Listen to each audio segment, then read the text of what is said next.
Happy end of the month of January, finally, because guess what? That means we can now share with you all the fragrance haul of the month. I know we all love a good haul video. The good thing about this haul is it's a mix of newness as well as oldness, and we also got some PR in the mix too. I will designate what is what. And as always, let's go into it. Welcome back to the channel, everyone. Dee Maria here. Let's get into the lipstick of the day today, everyone, because we like a little beauty here on the channel.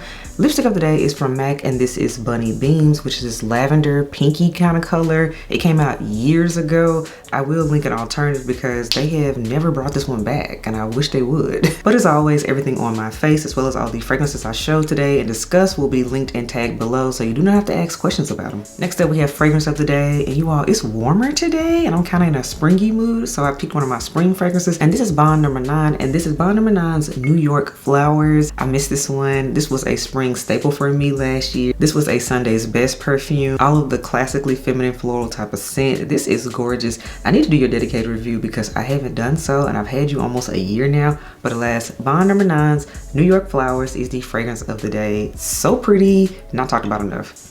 And now let's get into the January 2025 fragrance haul. So it's always important to set the tone of the new year with a fragrance that just sets the vibe, sets the feelings of how you're feeling, what your goals are for the year, kind of embody that. So you know what? I started the year off with taking a risk, one that is luxury. I'm like, okay, we are stepping out of our comfort zone with, and the fragrance that I started the year off with is a new release, and it was a blind buy. I know, I'm not supposed to be doing it, but hey, I was feeling risky. Let's go for it. I got a Guerlain fragrance, you all. This is the box that came in. Fun fact, this is my first time actually ordering from Guerlain's official website. My other Guerlain fragrances, I've always purchased from an actual counter. So that was new for me. I have to say, I do prefer shopping the counter because you get more samples and things, but hey. Anywho, we ordered a fragrance. You all probably already know what that is because I've been talking about it already. And that is the new Pêche Mirage. It comes in the standard Guerlain packaging that we know and love. And most importantly, here is the fragrance right here. Pêche Mirage, there wasn't a whole lot of information about this scent. There isn't a huge essay or anything write up about it, but in a nutshell, this is a peach and leather fragrance is what it is. Of course, with Guerlain, there's some other things in it, like some sandalwood and things. But again, the main notes in this fragrance are peach and leather. And interesting enough, who would have thought those two notes would go together, but they do. I will say this is not your standard girly sweet peach. It's not that. Again, this is a leathery peach, and for that reason this fragrance is unisex, like 100% unisex. So guys, if you were wondering about this one, yes, you can wear Pêche Mirage, especially if you've been wanting to do a peach scent but you didn't want to smell too sweet, too feminine. I understand that. You could do this one.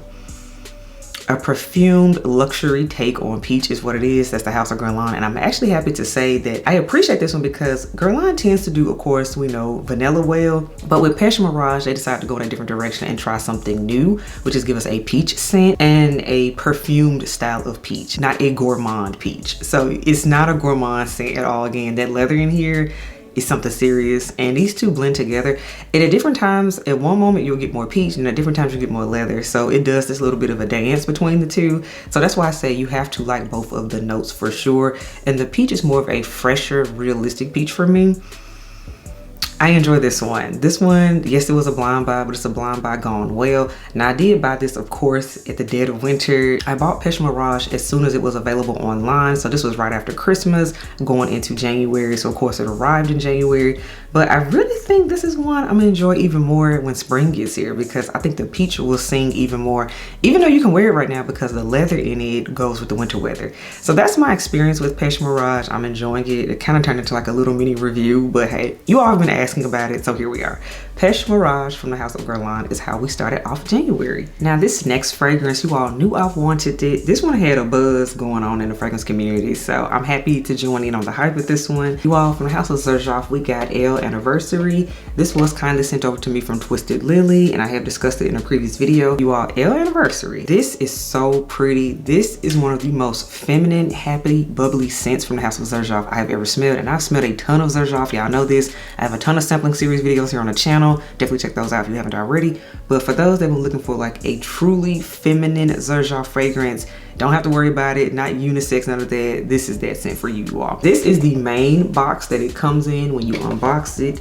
But of course, you all know Xerjoff. They gotta give you some other packaging. Then you get the box that the fragrance actually comes in, which is this white croc embossed situation. I love it. Then on the inside, it's like a satin pillow that the fragrance like lays in and everything. Of course, I've taken the fragrance out at this point. But I did film the unboxing of it in a YouTube short, so you can watch it there if you want the full like unboxing situation and feels. And for what you care about, here is the fragrance. This is what it looks like. It's a beautiful pink with flecks of gold in it, and there's an opal stone on the front. So it is giving full-on luxury. The presentation is top tier. Gotta give them that. So let's get into the notes, you all. We got bergamot, green apple. We have red fruits and lychee in here, y'all. We have jasmine, peony, cashmere wood, and licorice. And then in the base, we have musk, amber, sandalwood, yes, and patchouli. Main notes though that stick out are the brighter notes in here. For me, it's the apple, the green apple to be particular, the bergamot. I do get the lychee, I get the fruitiness of it, and I do get the musk. That's what I get. So the heavier notes in here, I don't really get, like the patchouli, that type of thing. I don't really smell that. So this is a bright, fruity, musky scent.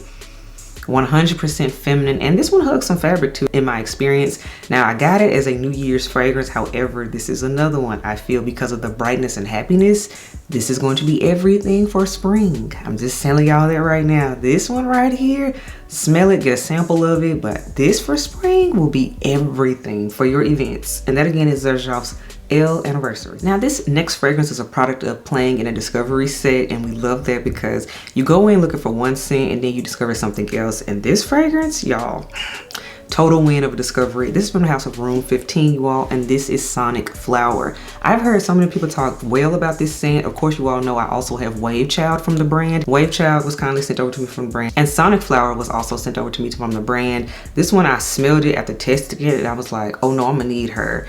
This one is good. I don't know why I'm in like my fresh and like borderline spring mode. I know we're still in winter time. That's where we are with this haul, you all. So let's get into Sonic Flower because this one has rave reviews and I get it. So we have top notes of pink pepper and carrot seeds, and then in the middle, you all, we have orris, we have jasmine petals, and then in the base, you all, we have ambroxan, cashmere woods, and skin musk. And 100%, you all, I think this is going to be the year of the musky scent. I really do. I'm just seeing this kind of borderline clean aesthetic with the fragrances, and Sonic Flower fits that bill for me.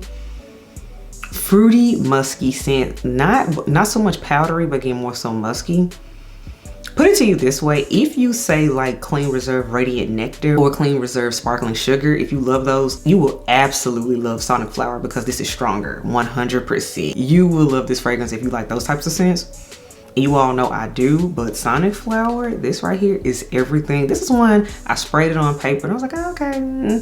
Then I let it sit and I said, oh wait, it's a light musky fruity scent, but it's projecting and lasting.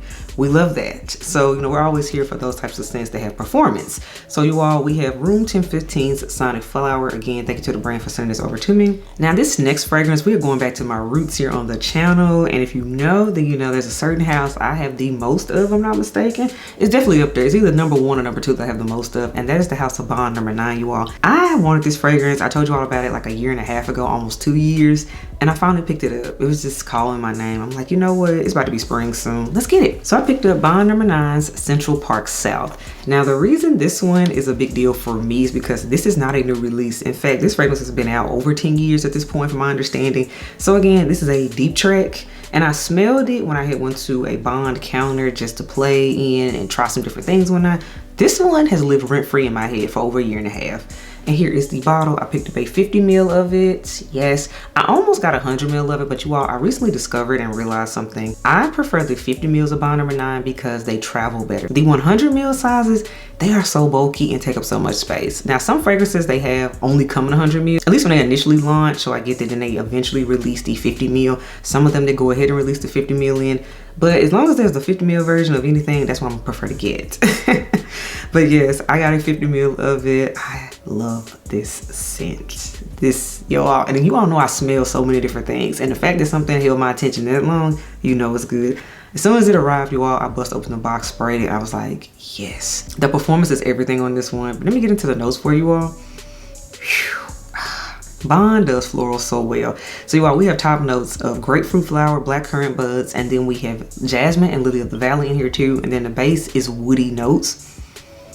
It's slightly green, it's floral, but that woody base in here is what gives it lasting power. Because if this was just a typical floral scent, it would be gone in say like 3 hours. You all, I wore this scent already and it lasted me a full 7 to 8 hours. This plays no games, but that's why I like bottle number 9 scents for florals, and particularly in the spring season because they just do them well. Again, an older scent, but this one is still good in 2025. Now this next fragrance is a new release. This one was on my radar about 2 or 3 months ago. I was super happy to receive it from the brand, but we gotta talk about it. For the gourmand girlies, yes, this is for you. This is from the house of Chabaud, Maison de Parfum, and this is their new Mon Tiramisu fragrance that just came out. A lot of people talk about their biscuit fragrance, which I do have a sample of, and I smelled it. That one is really good. There's also like a chocolate one too. Very realistic and delicious. I'm here for it.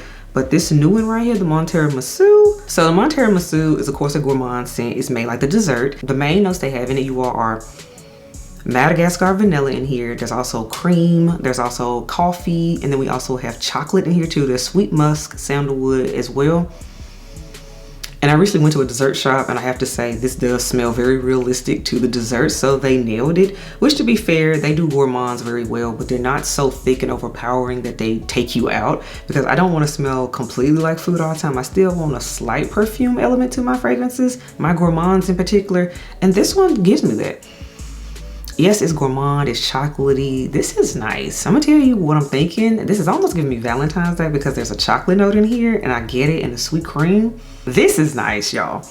Really good. Again, I just got it, so this is one I will be spending more time with before I give my full thoughts on it. But first impressions wise, Mon Tiramisu, this is a win, this is a yes, and this one smells very realistic, so we love that. So that again is Chabaud Maison de Parfums Mon Tiramisu. And we're going to end out the haul with a bang as well. We started it off with one, we're going to end it off with one. This is another long-term wish list item, you all. I have a sample of it, been playing in it, and I was like, you know what, it's cold enough for the scent, so why not do it? The last fragrance of the haul, you all, is from the house of Maison Francis Kurkdjian Jean, and this is Oud Satin Mood, the Extrait de Parfum version. I have the original, the regular EDP version, which you all know I love and adore. I've already reviewed it on the channel, definitely check it out if you haven't already, but I want the Extrait version because this is even more elevated. I'm like, wow, this is super potent of a scent. Here is the bottle, what it looks like, and it does say Extrait de Parfum on the front. Let me get into the notes, y'all. So we have top notes of violet, geranium, cyclone, cinnamon, and cardamom. And then the base, you all, we have damask rose and Turkish rose. And then the base, you all, we have oud, we have vanilla, amber, benzoin, and we also have musk and cedar in here too. Some kind of way they managed to make this even stronger than the original. Cause be clear, the original Oud Satin Mood is already long lasting, powerful, and strong in its own right. But in this one, they amped up the oud in here for me, and that geranium adds a little extra oomph to it. In my opinion, this new Extrait version leans more unisex, almost even borderline masculine in comparison to the original, which the original to me leans more unisex, slightly more feminine. So for the guys that like the Oud Satin Mood DNA in my opinion, but you kind of wish it was a little less sweet, because that's like the main thing, it's not as sweet, I think you would like the Extrait version more. But ladies, this one is everything if you're going to a big event in the dead of winter. That's been my experience. I wore it to a gala recently. It did everything it needed to do. It turned heads and it shut it down. So it just matched the vibe of what I thought it would give. So yes, super happy to pick up a full-size bottle of Oud Satin Mood, the Extrait version. A little bit goes a very long way. At max, all you need is 2 sprays. Y'all, like anything more than that, I don't know, you're gonna take yourself out. Yeah, you are. So that's another thing I have to say. So this is one you do not have to bathe in. It is truly an Extrait. You will smell you, everybody will smell you, just everything. And that again is MFK's Oud Satin Mood, the Extrait version. So all right, everyone, that wraps up the January 2025 fragrance haul. First haul of the year, feels good. So we had a nice situation here. We had about, what's this, 6 fragrances. It's a mix of newness, oldest, just everything. And as you all can see, this list was a niche list because that's kind of where I was feeling. I was loving my niches because I noticed in the previous months, I had been kind of loving my designers a little bit more. So I'm trying to, you know, spread the love out of what I bring into my collection. But I gotta say, the designers are starting to release and come out with new things as we get closer to spring. So there will be some more designer fragrances coming into the collection. I will say that. So yeah, until next time, I will catch you on the next video. Bye, y'all.